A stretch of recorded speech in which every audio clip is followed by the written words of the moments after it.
Hold up, are we recording? Okay, we're recording, aren't we? Yeah. Ciao. Listen, I'm making pasta, okay? I've got the pasta. Yeah, it's al dente. Don't play with me. And I've got the tomato sauce, all right? It's got 35 minutes to go, so we've got time to rattle off my review for You, Me, and Tuscany. And you're right, I am wearing a cooking apron, and I will be keeping the apron on because when duty calls, or if I need to taste test the pasta sauce, I'm going right. Actually, I'm going to taste test that pasta sauce right now, baby.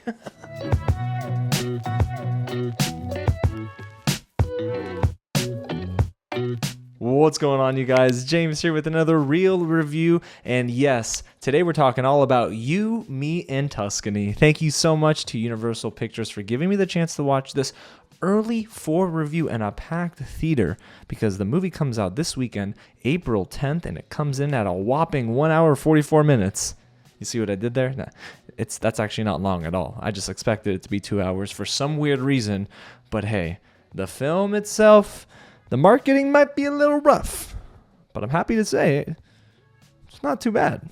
Now, before we get into all of my thoughts, yes, positives and the negatives, if it's your first time here at the channel, welcome to Real James, where I love talking about movies, TV, and all the news in between. So if you do too, hit the big red button below, subscribe to the channel, because yes, I am half Italian, and this movie hits me in the heart, so expect a lot of Mamma Mias today and throughout the rest of your time here on the channel. And get loud down below in the comments and let me know, when you see the movie, did you enjoy it more than me or less than me?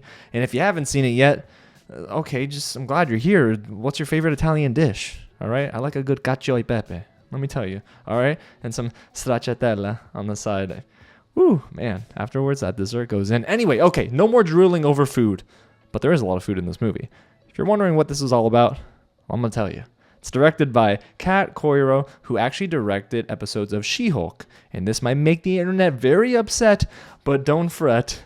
I actually, I liked She-Hulk. I thought it was fine, okay? I thought it was fine. And the film is starring Halle Bailey as Anna, or Brianna. And side note here, super side note, I heard some people behind me talking about Halle Bailey's name, and they're like, oh, it's not Halle Berry. And they made that joke like 2 or 3 times before the film even started. And then when it started, they were like, "Oh, that isn't Halle Berry." I can't with some people, okay? The caucasity. And then we have Rege-Jean Page, who plays Michael. Then we have Lorenzo de Moor, who plays Matteo, and Isabella Ferrari, who plays Gabriella. And let me tell you guys, all right, when the family's together in this movie, it makes me miss my family in Italy, which is something we'll get into in a little bit. But if you don't know much about You, Me, and Tuscany, here's a little brief summary or synopsis of what the film's all about. When Brianna, or Anna, spends the night at an empty Italian villa after a last-minute trip to Italy, she ends up posing as Matteo's fiancé, the owner of the home in which she's staying in. But soon after, Anna discovers an unexpected romance that may transform her life, while now needing to figure out how the heck to break off this engagement.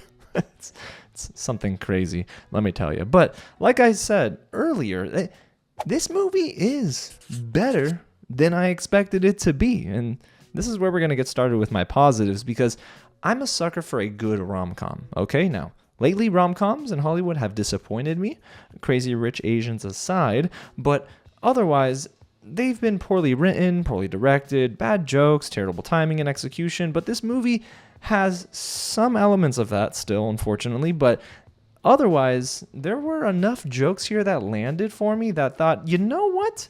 I am enjoying some of what this movie's delivering. And I think that's what I came away with. And I think Kat Coiro definitely has a knack for some fun humor that can get a little graphic sometimes, But for the most part, I thought she did a good job directing most of the cast here, especially during the food scenes. We were flowing in and out of that kitchen, and I'm thinking, man, I'm hungry. I'm sitting here with my Cheez-Its. Oh man, my cousins would be disappointed in me. But the film does enough to please the crowd at times to make it a fun experience. At least for me, I had a fun experience at the theater because I wasn't alone, guys. The movie theater was packed and the jokes were landing for the most part. But for this guy, it wasn't 100%. They weren't batting a perfect average here. But for me, I thought that, at least I was laughing, not all the time, but some of the times.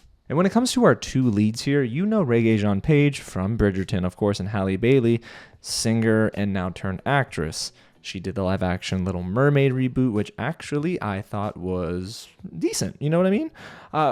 Unfortunately, Halle Bailey, she had a bad director and writer in that film, and here she's got a good director, like a capable director, but a bad screenwriter, because when the script doesn't get in her way and in Rege-Jean Page's way, their chemistry's pretty good, and I actually like how they were having fun with one another. That resonated through the screen for me. And when it comes to the locale for this film, the Italian backdrop was perfect. Yes, it made me really miss my family, and it really made me want some bread and some pasta, and mamma mia. I was hungrier when I left the theater. How is that even possible, bro? But I did like how the film, I mean, yeah, it felt pretty authentic for the most part, you know? And I love the conversations, the dialogue, and at times there were no subtitles when they're speaking Italian, and I kind of appreciated that, to be honest with you. Not saying I speak a lot of Italian, but not yet. You know, God's still working on me, my bilingual self. And for this millennial, I actually thought the soundtrack was fun, and it did aid the movie when the characters, or I should say the actors, weren't trying to speak. I know that sounds weird, but I can explain. So we have all those positives, right? I want to get into the negatives, because this is a section where they're, you know, I'm mixed on some parts of the film and aspects of the movie, and then I'm also just very negative on certain elements of this film. But the script is where I want to start, because I'm very down on the way this film was written. Yumi and Tuscany really deserved a better screenwriter, and Ryan Engel, who wrote for the movies Rampage and The Commuter, well, listen, it's not much of a surprise that the screenplay for this film is also just as bad as those other two films. I don't know what it is, but like, sometimes writers maybe try a little too hard when it comes to appealing to a wide variety of audiences. And I saw that a lot with the cringy lines of dialogue we would get too often for my liking, especially when characters, or I should say actresses, like Stella Piccola's character Francesca is asking Brianna, "What's the tea?"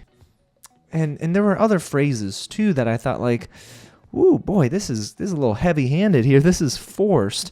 And for me, it was giving weird, because, I don't know, when phrases that are used and they're very popular in the black community, trying to be influxed into a film where its director and writers are not black, I'm like, it's kind of odd and awkward, I'm not going to lie. When it's done poorly, and it was done poorly in this film, they tried too hard, and it takes you out of the movie, it takes you out of the joke, and I just couldn't help but think that, all right, now you're pandering. And on a technical level, the sound mixing in this movie is atrocious. I mean, wow, I haven't heard a poorly mixed movie like this in a very long time.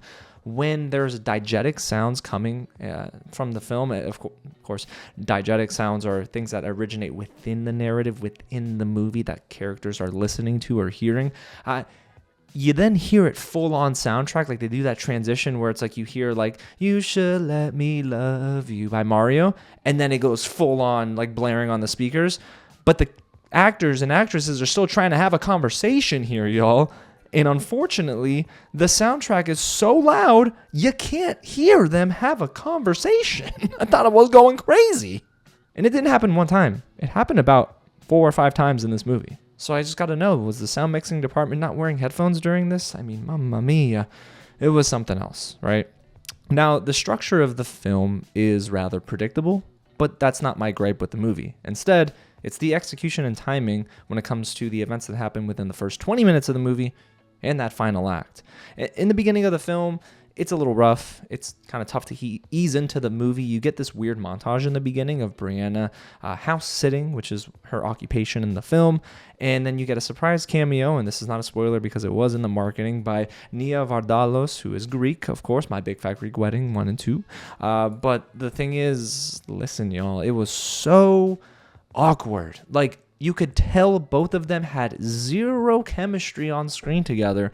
So the jokes were falling flat. And then you had one of Brianna's friends in the movie, and she's funny. I think she's got good timing, but boy, do they write her poorly. So the first 20 minutes up until you get to Italy, not an easy watch, because I'm just like, man, this is rough. Once we get to Italy, though, the movie does pick up and it gets better. Don't get me wrong. Now that final act, I'm upset with it only because, listen, you have what should be the climax of the movie, a very sweet and tender moment that they just rush through, they gloss over, and unfortunately, another dumb tour group sequence happens. There's like this tour group that goes through the vineyards that Michael owns, and there's like jokes that are being made. It was okay the first time, but then the second time I'm like, all right, again, just it's not landing for me. So overall, you guys, You, Me, and Tuscany really isn't terrible. It's not something that I would say I would recommend you rush out in terms of getting a full price ticket, but if you got yourself a Tuesday afternoon or evening, it's a rainy day, right? And you need a movie to watch, I feel like this would be a good rainy day type of film. Halle Bailey and Rege-Jean Page are capable enough together to where they made their scenes work. And this is in spite of that screenplay. I mean, boy, it needed more seasoning, I'll tell you that much, and just probably another screenwriter. But I feel like Coiro had enough of a grasp for this movie, again, to make it a fine watch. But like, it's not what I would say is something that is going to be very memorable throughout the year, unfortunately, because, you know, I do want rom-coms to win for the most part. And I know that there's this thing going on X where there's another director who is trying to get her movie off the ground. It's a rom-com, if I'm not mistaken. And if You, Me, and Tuscany doesn't do well, apparently studio execs and investors are like, we're going to stay away. So weird. Hollywood is weird sometimes. But yeah. So You, Me, and Tuscany, if I even had to rate it, let me tell you, I think I'm giving it 3 scoops of stracciatella out of 5. Now, that doesn't sound high, but it's not really that low. So again, movie's just like fine on a rainy day. But I would tell you, don't get your expectations too high for this film. But, you know, I laughed, you know, a decent amount at times. And yeah, I thought it was okay. I didn't walk out mad or anything. It was just that type of movie. So there you have it, you guys. That's my real review of You, Me, and Tuscany, which again hits theaters April 10th. But let me know your thoughts in the comments below. When you see it, did you like it? Did you hate it? And maybe you were in between on it. Also, subscribe to the channel. If you made it this far, do your boy a solid and subscribe to the channel. We're almost at 32,000 subscribers, and it's all because of you. Alrighty, y'all. Well, I'm going to go check on that pasta. Seriously, I really got to go check on it. So God bless y'all. Thanks for watching, and I'll catch you at the next screening. Oh no, I'm getting a phone call at the same time. Boy, the pasta can't wait.